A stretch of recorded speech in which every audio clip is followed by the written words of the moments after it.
Assalamualaikum warahmatullahi wabarakatuh. Perkenalkan, nama saya Ratsabila Agustina, Fakultas Ekonomi dan Bisnis Manajemen 11 Universitas Persada Indonesia YAI. Terima kasih kepada Bapak, Ibu, dosen, penguji, dan pembimbing atas kesempatannya. Hari ini saya dapat memaparkan hasil penelitian skripsi dengan judul Pengaruh Kompetensi Beban Kerja dan Budaya Organisasi Terhadap Kepuasan Kerja Karyawan Biro Organisasi dan Kepegawaian Kementerian Sosial RI.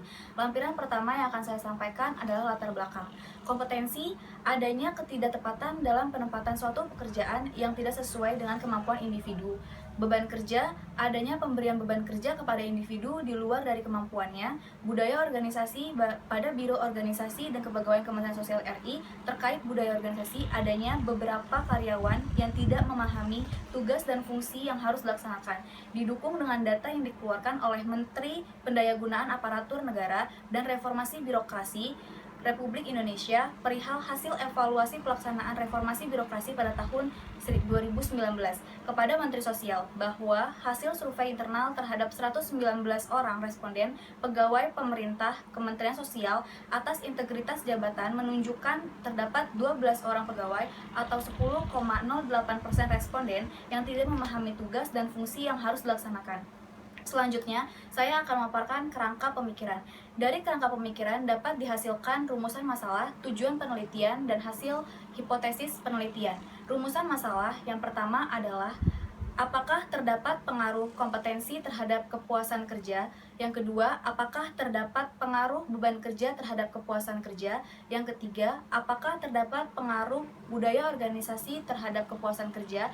Dan yang keempat, apakah terdapat pengaruh kompetensi, beban kerja, dan budaya organisasi secara bersama-sama terhadap kepuasan kerja? Selanjutnya adalah tujuan penelitian. Tujuan penelitian yang pertama, untuk meneliti apakah terdapat pengaruh kompetensi terhadap kepuasan kerja. Yang kedua, untuk meneliti apakah terdapat pengaruh beban kerja terhadap kepuasan kerja. Yang ketiga, untuk meneliti apakah terdapat pengaruh budaya organisasi terhadap kepuasan kerja. Dan yang keempat, untuk meneliti apakah terdapat pengaruh kompetensi, beban kerja, dan budaya organisasi secara bersama-sama terhadap kepuasan kerja. Selanjutnya adalah hipotesis penelitian. Hipotesis penelitian yang pertama, hipotesa yang pertama adalah terdapat pengaruh kompetensi terhadap kepuasan kerja. Yang kedua, hipotesis kedua, terdapat pengaruh beban kerja terhadap kepuasan kerja. Hipotesis ketiga, terdapat pengaruh budaya organisasi terhadap kepuasan kerja. Yang keempat, terdapat pengaruh kompetensi, beban kerja, dan budaya organisasi secara bersama-sama terhadap kepuasan kerja. Lampiran selanjutnya yang akan saya jelaskan adalah landasan teori. Dari Sutrisno tahun 2012, Robbins and Judge tahun 2011, dan Puspita dan Riana tahun 2014, dapat saya tarik kesimpulan bahwa kepuasan kerja adalah suatu perasaan positif yang dirasakan oleh setiap individu karyawan terhadap pekerjaan yang dikerjakan oleh setiap individu terhadap pekerjaan yang telah dilakukannya.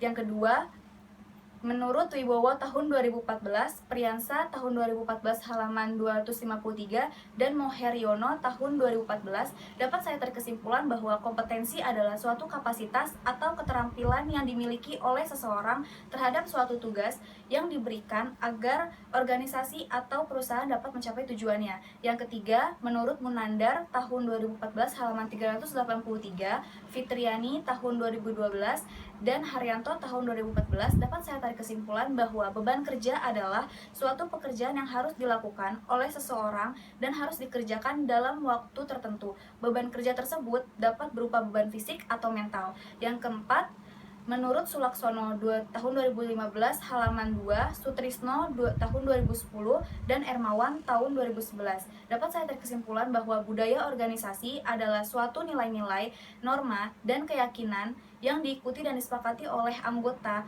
organisasi sehingga melekat dan dijadikan panutan dalam berperilaku dan memecahkan masalah dari terbentuknya suatu organisasi.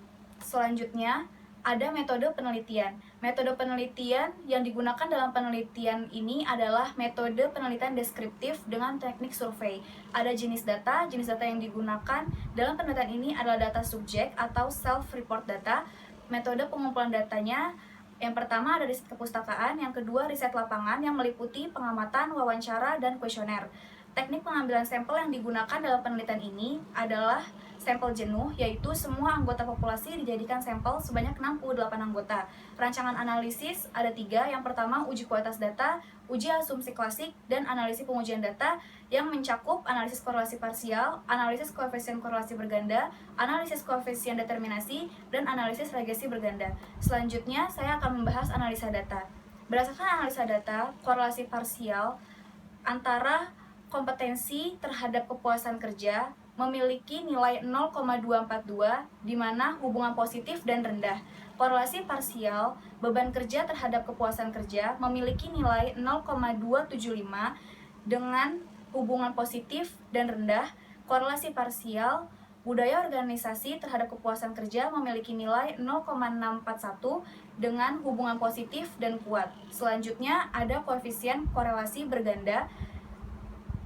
Variabel kompetensi beban kerja dan budaya organisasi terhadap kepuasan kerja mempunyai nilai 0,791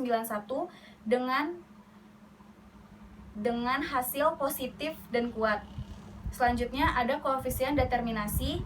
Variabel kompetensi beban kerja dan budaya organisasi mempunyai nilai 0,608 atau 60,8% berkontribusi terhadap variabel kepuasan kerja, sedangkan 39,2% dipengaruhi oleh variabel lain. Selanjutnya ada regresi linear berganda.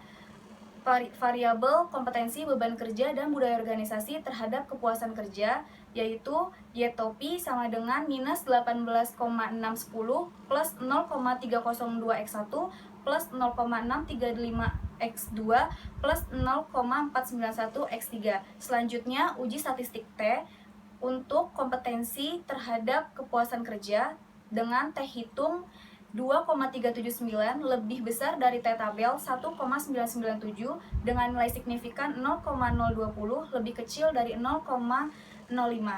Dapat ditarik kesimpulan H0 ditolak dan H1 diterima. Uji statistik T beban kerja terhadap kepuasan kerja T hitung lebih besar dari T tabel dengan 5,821 lebih besar dari 1,997 dengan signifikan 0,000 lebih kecil dari 0,05. Dapat dari kesimpulan bahwa H0 ditolak dan H2 diterima. Selanjutnya uji statistik untuk budaya organisasi T hitung dengan 7,505 lebih besar dari T tabel 1,997 dengan nilai signifikan 0,00 lebih kecil dari 0,05, maka dari kesimpulan H0 ditolak dan H3 diterima. Selanjutnya uji statistik F, di mana untuk variabel kompetensi beban kerja dan budaya organisasi terhadap kepuasan kerja F hitung dengan 35,656 lebih besar dari 2,75 dengan nilai signifikan 0,000 lebih kecil dari 0,05. Dapat ditarik kesimpulan H0 ditolak dan H4 diterima. Selanjutnya ada kesimpulan dan saran. Kesimpulan yang pertama, terdapat pengaruh kompetensi terhadap kepuasan kerja. Yang kedua, terdapat pengaruh beban kerja terhadap kepuasan kerja. Yang ketiga, terdapat pengaruh budaya organisasi terhadap kepuasan kerja. Yang keempat, terdapat pengaruh kompetensi beban kerja dan budaya organisasi secara simultan berpengaruh terhadap kepuasan kerja. Saran yang pertama, Kementerian Sosial RI sebaiknya dapat memberikan tugas sesuai dengan standar operasional dan prosedur kerja. Yang kedua, Kementerian Sosial RI sebaiknya menetapkan batasan waktu pada setiap pekerjaan sesuai dengan banyaknya pekerjaan yang diemban oleh karyawan. Yang ketiga, pimpinan pada bagian birokrasi dan kepegawaian Kementerian Sosial RI sebaiknya lebih memperhatikan karyawan yang memiliki kendala dalam pekerjaannya. Yang keempat, Kementerian Sosial RI sebaiknya dapat melakukan evaluasi dalam proses turunnya tunjangan dan memperhatikan faktor keadilan. Terima kasih.